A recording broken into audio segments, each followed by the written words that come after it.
Hey guys, in this student spotlight video, I'm going to help Alan with his finger picking technique and his strumming technique. So here's Alan's video real quick.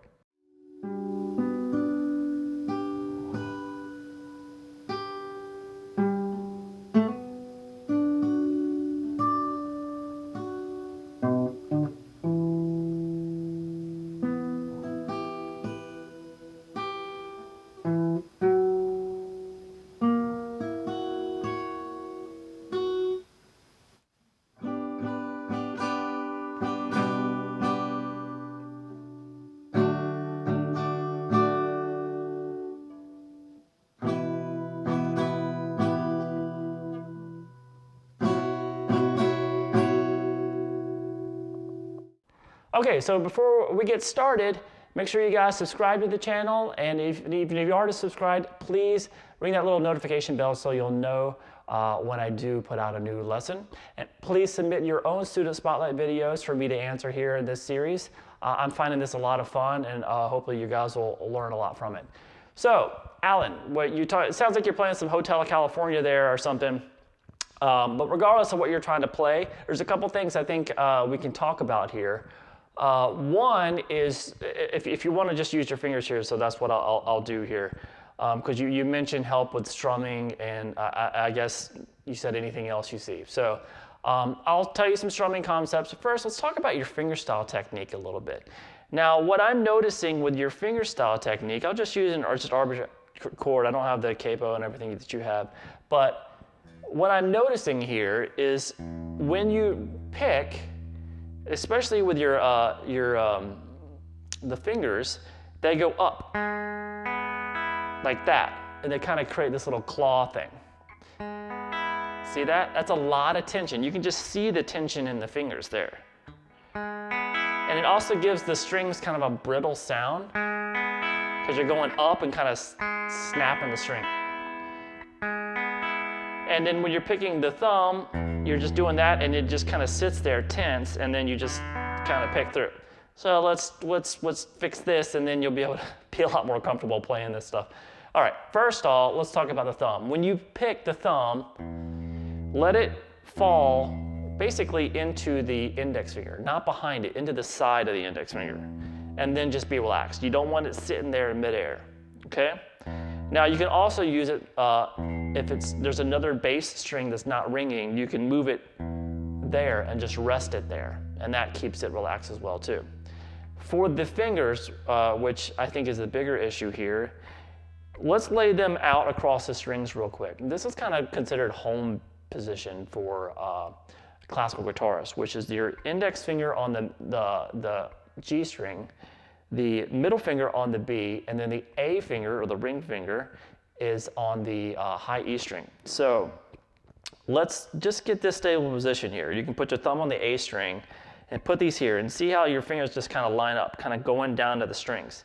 Now, when you pick, you do not want to go up with the string. You see how I'm bending there at that knuckle really heavily and just kind of bringing up like that? It creates a brittle tone, and it creates a lot of tension in the hand. What you want to do instead is use this knuckle to start the stroke and let this fingertip go more level, closer to the string, like over the string, underneath it.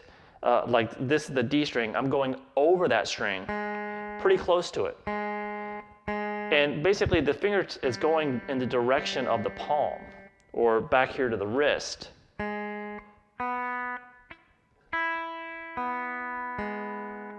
So nice and relaxed like that, instead of up like this. So what that does is that allows your fingers to recover a lot quicker.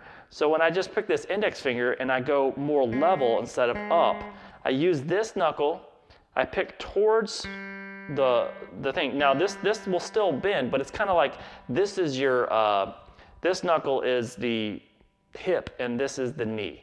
You move from the hips when you walk, and the knees just kind of go along with it. Kind of cover, but the power comes from your hips. Same thing here, and it's going to be a lot more shallow stroke instead of upright.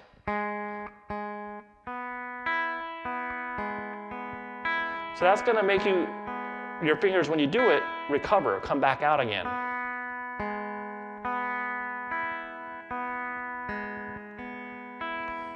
So that's one thing I would talk about with your fingerstyle technique. Work on them coming into the palm instead of going up, all right?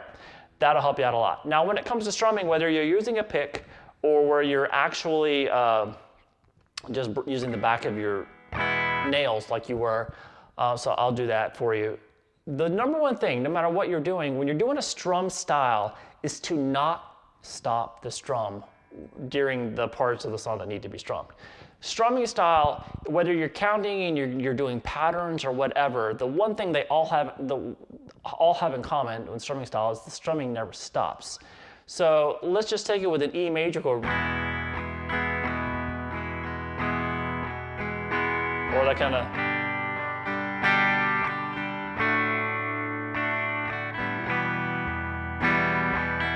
So whatever the chords are, I know you're I think that's Hotel California that you were wanting to do. So I don't want to play those chords because they're pretty big hawks about copyright stuff. So what we're going to do here is just kind of hold one chord. Now see that? My hand is never stopping. I'm always got this little down up. I got my own little metronome going here, whether I'm hitting the strings or not. So as soon as you get that, then you can count. You can go 1, 2, and 3, 4. 1, 2, and 3, 4. 1, 2, and 3, 4. That 1, 2, and 3, 4 is your pattern that a lot of people like to know pattern, so you just give them the count out, or down, down, up, down, down.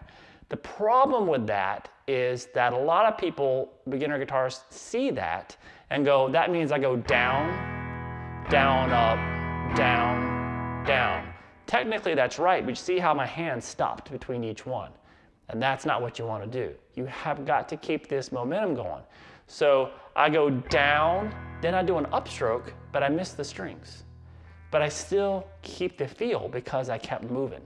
So I can still do that down, down, up, down, down, but I go down, miss, down, up, down, miss, down, miss, down.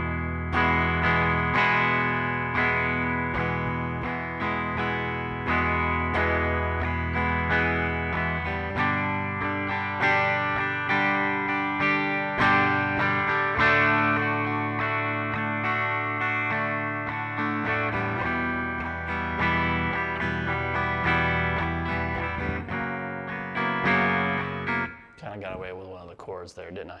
Anyway, but what I'm doing there, I'm not counting numbers. You can count in the beginning to help you follow around where you're hitting the strings in the pattern. Number one thing with strumming is you're going to be great at strumming, and it's going to be very natural, very quick, if you just focus on this continual motion, and then you hear the patterns in your mind, in your head, and you mimic as if somebody just went, you went. You can put that like you're hitting a drum, but you're hitting it at the right times and missing it at the right times, but you're always keeping that momentum going. That is the key. All right, so hopefully this will help you out with your finger picking and your strumming a little bit and get you on the road to a little bit more ease of playing. All right, see you later.